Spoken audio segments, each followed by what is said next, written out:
बच्चों good morning.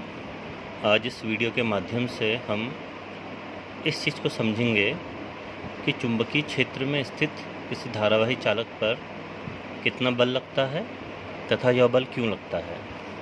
इसके लिए बच्चों हमने माना है कि यह एक चालक है, आपको दिख रहा है रेड कलर से बनाया हुआ एक तार है कोई, और इसमें आई धारा बह रही है।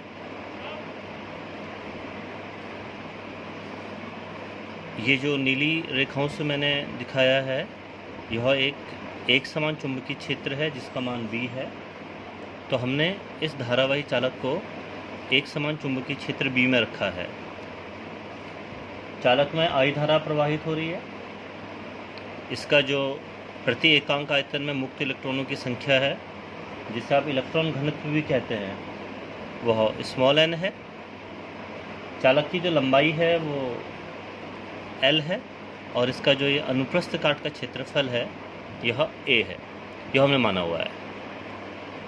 अब एक चीज़ आप पहले पढ़ चुके हैं, जब किसी चालक में धारा प्रवाहित होती है तो इलेक्ट्रॉन उसके विपरीत दिशा में ऐसे गतिमान होते हैं। देखिए, अगर धारा इधर को बह रही है तो इलेक्ट्रॉन, जो मुक्त इलेक्ट्रॉन होंगे चालक के भीतर, वो इस तरह से अपवाह वेग Vd से गतिमान होंगे। तो ये जो मुक्त इलेक्ट्रॉन है ये अपवाह चाल, या जिसको अनुगमन वेग भी बोलते हैं, Vd से विपरीत दिशा में गतिशील है।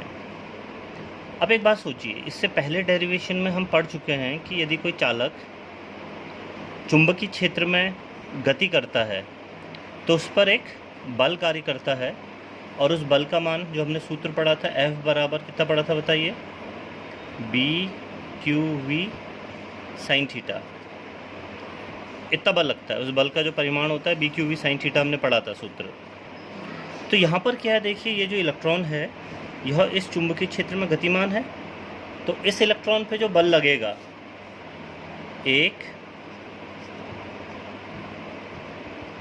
इलेक्ट्रॉन पर बल कितना लगेगा बताइए।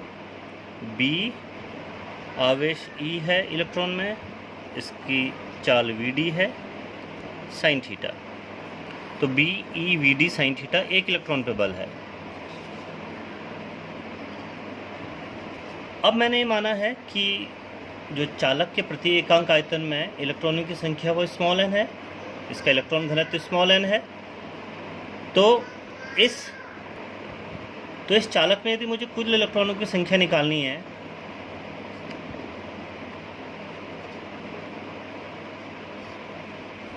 तो मैं इसके इलेक्ट्रॉन घनत्व प्रति एकांक आयतन में मुक्त इलेक्ट्रॉनों की संख्या को इसके आयतन से गुणा कर दूंगा। ये इसका आयतन है, लंबाई गुणा चौड़ाई।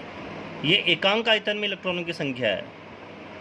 तो यदि एकांक आयतन में n इलेक्ट्रॉन है तो A इंटू L आयतन में कितने होंगे बताइए, n into A into L। ये कुल आयतन हो गया, और ये एकांक आयतन में मुक्त इलेक्ट्रॉनों की संख्या है।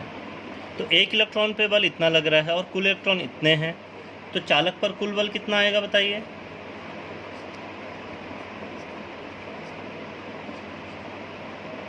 बताइए, इलेक्ट्रॉनों की संख्या इंटू एक इलेक्ट्रॉन पर बल। एक इलेक्ट्रॉन पे जितना बल लग रहा है, यदि उसे हम मुक्त इलेक्ट्रॉनों की कुल संख्या से गुणा कर देंगे तो हमें चालक पे लगने वाले कुल बल का मान पता लग जाएगा।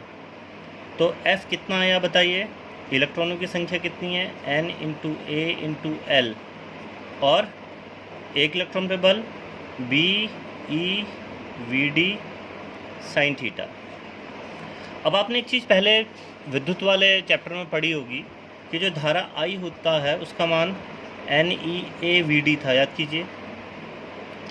ये अपवाह चाल तथा धारा में संबंध था I बराबर NeAVd। तो यहाँ पर आप देखिए NeAVd ये सब मल्टीप्लाई हो रहे हैं, तो क्या इसकी जगह मैं I लिख सकता हूँ। तो इनकी जगह मैंने I लिख दिया और बचा L और ये B साइन थीटा। तो जो बल है उसका मान कितना आ गया बताइए, F बराबर ILB साइन थीटा। तो यही वो सूत्र है जिसको हम निगमित करना चाह रहे थे कि यदि किसी चुंबकीय क्षेत्र में आप धारावाही चालक को रखते हैं तो उस धारावाही चालक पर जो बल लगता है उसका मान, उसका जो परिमाण है वह ILV साइन थीटा होता है। और यह बल क्यों लगता है इसको हम पहले समझ चुके हैं कि जब आप किसी धारावाही चालक को चुंबकीय क्षेत्र में रखते हो तो उसमें धारा प्रवाहित होगी, तो इसका मतलब उसके अंदर आवेश प्रवाह होगा। उसके अंदर जितने मुक्त इलेक्ट्रॉन्स हैं वो सब धारा की विपरीत दिशा में अपवाह करेंगे। धारा इधर को जा रही है तो इलेक्ट्रॉन इस दिशा में जा रहे हैं। अब इससे पहले डेरिवेशन में हम समझ चुके हैं कि जब किसी आप गतिमान आवेश को चुंबकीय क्षेत्र में रखते हो तो उस पर जो बल लगता है उसका मान BQB साइन थीटा होता है, F बराबर BQB साइन थीटा। तो यहाँ पर ये इलेक्ट्रॉन गतिमान है तो एक इलेक्ट्रॉन पे लगने वाला बल हमने देखा कितना है, B, चुंबकीय क्षेत्र B है, इलेक्ट्रॉन की चाल VD है, इलेक्ट्रॉन पे जो आवेश है वो E है और साइन थीटा। ये एक इलेक्ट्रॉन पे लगने वाले बल का परिमाण हमने निकाला। फिर हमने चालक में कुल इलेक्ट्रॉनों की संख्या देखी कितनी है और फिर चालक पे लगने वाले बल को हमने कैसे निकाला, हमने इलेक्ट्रॉनों की संख्या को एक इलेक्ट्रॉन पे लगने वाले बल से गुणा कर दिया। तो अंत में हमें जो सूत्र मिला वो मिला F बराबर ILV साइन थीटा। तो इस तरह से जब किसी चुंबकीय क्षेत्र में आप किसी धारावाही चालक को रखते हैं तो उस पर जो बल लगता है उसका परिमाण ILV साइन थीटा होता है। इस बल की जो दिशा है, चूँकि बल एक वेक्टर क्वांटिटी है तो इस बल की जो दिशा है वह आप फ्लेमिंग के बाएं हाथ के नियम से आप निकाल सकते हैं, जो हमने क्लास 10th में भी पढ़ा था। देखिए आपने अपने बाएं हाथ की जो 3 उंगलियां हैं कौन कौन सी हैं बताइए, ये मध्यमा, ये तर्जनी और ये अंगूठा।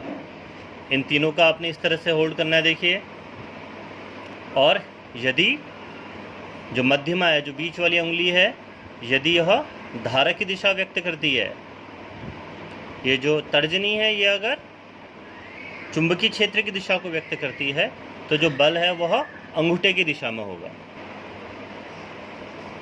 तो इस तरह से आप फ्लेमिंग के बाएं हाथ के नियम का प्रयोग कर इस चुंबकीय क्षेत्र में जब आप धारावाही चालक को रखते हैं तो उस पर लगने वाले बल की दिशा भी निकाल सकते हैं तथा इस सूत्र ILV साइन थीटा से आप उसका परिमाण निकालते हैं।